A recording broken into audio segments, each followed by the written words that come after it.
Okay, so we discussed the perceptual decisions of monkeys. Can we also explain perceptual decisions of humans? Imagine that you have to make a perceptual decision, whether you see a house or a face. We can also apply the same diffusion mechanism and diffusion model to explain the perceptual decision. So imagine that certain photographs are projected on your retina, this information goes to your visual cortex, and perhaps there are house detectors and face detectors in the brain. Imagine that there is a decision-making area that simply compares the activity of the house detectors and face detectors, and if activity A is larger than activity B, I see the house, and if activity B is larger than A, I see the face. So this is the same diffusion process that can perhaps explain also our perceptual decisions. So we can indeed create this task when we expose our subjects to faces and houses, and sometimes these are clear faces, clear houses, and sometimes they see very ambiguous information. So we can actually ask our subjects in the fMRI scanner to make perceptual decisions. In the real study, Hauke Häkkinen conducted a pioneering, very incisive study using quite noisy stimuli. So he presented quite noisy faces, quite noisy houses, and sometimes you actually can see quite clearly face or house, but sometimes it's really difficult to recognize face and house. So sometimes he creates a conflict. So sometimes you can be confused whether you see a face or house. It can be a quite difficult perceptual decision, or sometimes there is no conflict. There is a clear, simple perceptual decision task. So we indeed can find in the brain face and house detectors. So Hauke Häkkinen actually used the diffusion model to explain our perceptual decisions. So he actually suggested that there are house detectors and face detectors, and they are activated when we see the ambiguous pictures, and there is a decision-making area in the brain, and activity of this area is simply proportional to the difference in the activity of the house detectors and face detectors. So if the activity of the house detectors is larger than activity of face detectors, we decide that we see houses. If activity of the face detectors is larger than activity of the house detectors, we decide that we see faces. So let's take a look to the actual data.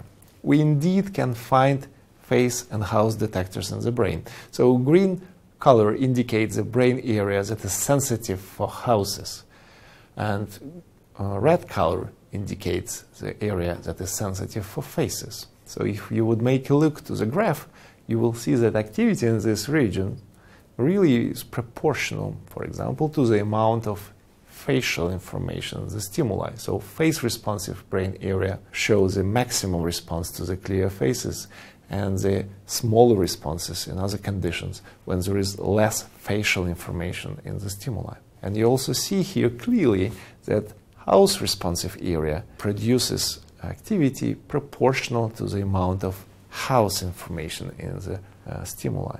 So we do find in the brain the face and house detectors. Can we also find the decision-making neuron integrator that simply compares sensory evidences for houses and for faces? And indeed, we can find this area in the dorsolateral prefrontal cortex. So activity in the dorsolateral prefrontal cortex is proportional to the difference in the activities in faces and house detectors.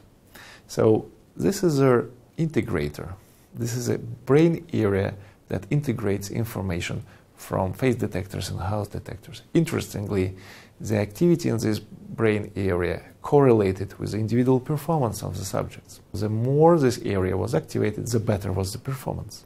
So activity in the dorsolateral prefrontal cortex is proportional to the difference in the activity of the face and house detectors. And actually, activity in the dorsolateral prefrontal cortex predicts behavioral responses. So it looks like this brain area simply compare outputs from the detectors, from the house detectors and face detectors. So we can also apply the same diffusion mechanism to our perceptual decisions. So once again, this relatively simple model also help us to understand different aspects of the decisions. So, for example, bias in this model would be the different starting point for the diffusion process. So we can also model the deepness of the processing of the information that will be indicated by the drift rate, by the speed of the accumulation of the information during the diffusion process. So the very interesting study was conducted in the research group of Haukihekinen. They presented dynamic, noisy pictures of faces in cars, and subjects performed the perceptual categorization task.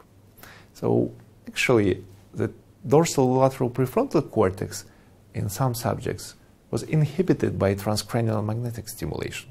So overall, this experiment showed that indeed it increased the reaction time for the decisions. On the other hand, the modeling of the results showed that transcranial magnetic stimulation of the dorsolateral prefrontal cortex affected the drift rate of the diffusion process. So with this model, we can actually link the dorsolateral prefrontal cortex to the accumulation of the evidences for certain decisions. So the diffusion model is the most powerful model in neuroeconomics. This model suggests that brain monitors the differences for evidences for alternatives. And whenever this difference reaches a threshold, when the activity of the decision-making neurons, firing rate, reaches a threshold, the decision is finalized. It looks like that neuronal system, our brain, actually makes these calculations similar to the diffusion process. So diffusion model is only one model from a cluster of models called sequential sampling models. Currently, I think this is the most popular model, and there are striking evidences that brain actually makes this diffusion kind of calculations during the decision-making process.